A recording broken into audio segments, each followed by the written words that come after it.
안녕하세요. 방구석 김 사장입니다. 중소형 은행들이 지금 주가가 폭락하고 있는데 과연 대형 은행은 괜찮을까? 라는 주제로 이야기를 나눠보도록 하겠습니다. 현재 작은 은행들은 주가가 폭락하는 상황이에요. 이게 우려했던 상황이죠.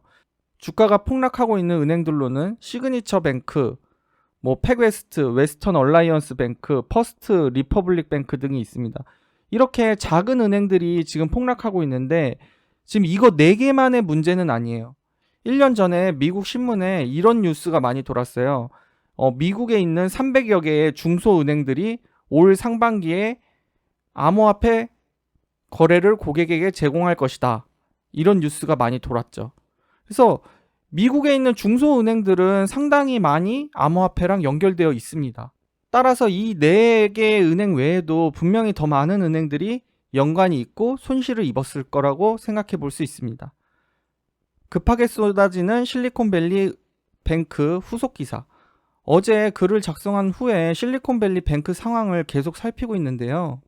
현재 실리콘밸리 뱅크에서 지속적으로 뱅크런이 발생하다 보니까 이 은행에서 현금을 기어코 확보하지는 못한 것 같아요. 이로 인해서 결국 파산 직전의 상황인 걸로 보입니다. 어제 글에서 말씀 올렸던 것처럼 이 은행의 파산은 미국의 주요 성장 동력을 완전히 꺾어버릴 수가 있어요. 수많은 스타트업 기업에서 대량의 실업자들이 쏟아져 나올 위험이 있습니다.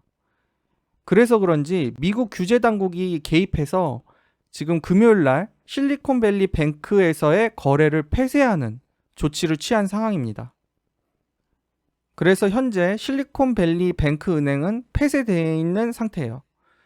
이게 미국 재무부 제넛 앨런 장관이 FRB, FDIC 통화감독청 수뇌부들을 소집해가지고 실리콘밸리 뱅크 매각에 대해서 평가하고 있습니다.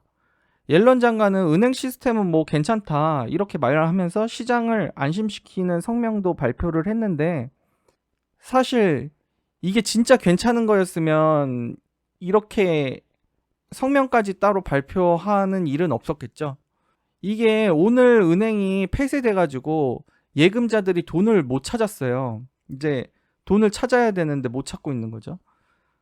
그거에 관련해서 미국 연방예금보험공사에서는 예금자들이 이제 보험 가입한 보험 금액이 있어요. 우리나라에서는 5천만 원까지 이렇게 예금자 보험이 되잖아요. 근데 미국은 25만 달러이거든요. 그래서 그 예금자들이 일단 25만 달러까지는 돈을 찾아갈 수 있을 거라고 얘기를 했다고 합니다. 3월 13일 월요일에. 근데 이게 문제가 실리콘밸리 뱅크는 주로 기업하고 거래를 하는 은행이에요. 그래서 보험 처리되는 금액을 넘어서 거래하는 경우가 훨씬 많죠. 그래서 실질적으로 예금액을 보호받기 어려운 경우가 많다고 볼 수 있습니다. 그러니까 금액이 너무 많아서 보호액을 넘어서는 거죠. 보호액을 넘어서는 경우 보호받기가 힘든 겁니다. 실제로 뉴스를 살펴보면 은행 예금이 1730억 달러인데 1510억 달러가 보장받을 수가 없대요. 그러면 실리콘밸리의 벤처기업들의 자금이 산산이 증발될 위험에 처한 거죠. 이와 관련해서 많은 실리콘밸리에 위치한 스타트업들이 타격을 받을 것으로 예상되는데, 이게 트윗에서도 이야기가 나왔어요.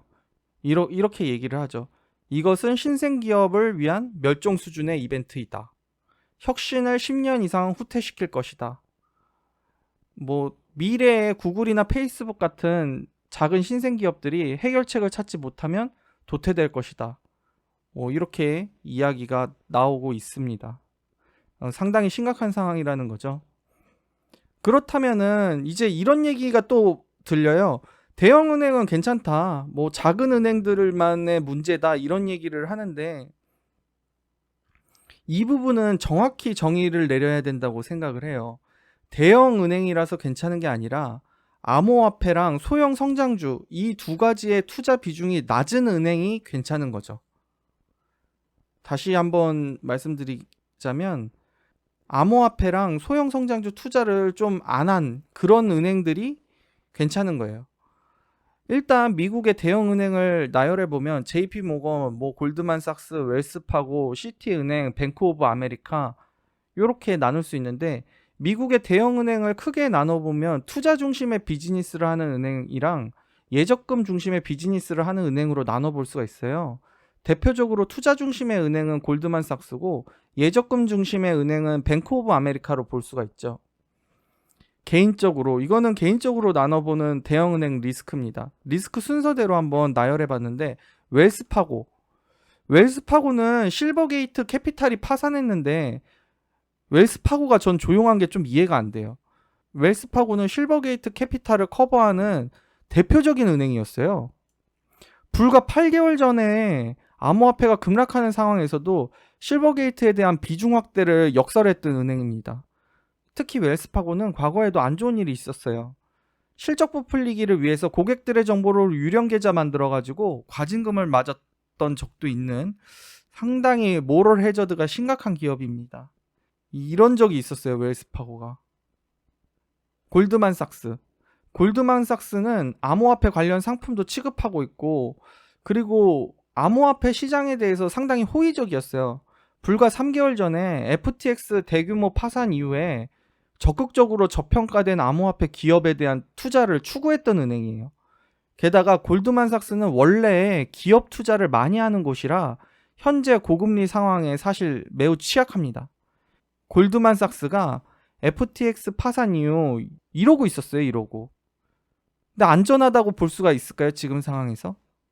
그런 거죠. 세 번째, JP모건. 이제부터는 좀 상대적으로 안전하다고 생각하는 은행들입니다. JP모건의 경우 CEO인 제이미 다이먼은 암호화폐 시장에 대해서 맨날 부정적이었어요. 이분은 그냥 매일같이 암호화폐에 대해 부정적인 이야기만 하셨던 분입니다. 암호화폐 시장 진짜 아니다라고 그러시죠. 그래서 상대적으로 JP모건이 암호화폐에 대한 노출도가 낮아요. 그래서 저는 이러면은 뭐 특별히 문제가 없겠다 이렇게 생각을 하죠. 상대적으로 위에 웰스파고랑 골드만삭스에 비해서는요. 그리고 네 번째, 시티은행은 원래 좀 보수적으로 운영하는 은행이에요. 암호화폐 붐일 때도 적극적인 움직임이 없었고 오히려 워렌 버핏이 관심을 보일 만큼 좀 안정적인 사업만 하는 은행이죠. 대신 이제 지점을 되게 많이 늘려요, 시티은행은. 그 다음 다섯 번째, 뱅크 오브 아메리카. 이 은행은 예전부터 예적금 위주의 사업만 하는 그냥 말 그대로 은행이에요. 뱅크 오브 아메리카라는 이름에 어울리게 미국 금융시장의 대들보 같은 곳으로 보수적인 투자에 극치입니다. 그러니까 미국에 있는 일반 서민들은 다 이 은행을 이용한다고 보셔야 돼요. 결론적으로 대형은행이라고 안심할 수는 없는 거죠. 중요한 거는 암호화폐나 그 소형 성장주에 노출이 안 돼 있을수록 더 안심할 수 있다. 이렇게 보셔야지 됩니다.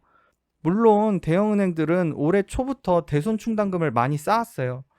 그래서 소형 은행들보다는 안전하다는 말이 맞기는 한데 그렇다고 해서 무조건 안심할 수는 없는 거죠. 계속 말씀드리지만 암호화폐랑 소형 성장주에 투자를 했느냐 안 했느냐가 더 중요한 상황이죠.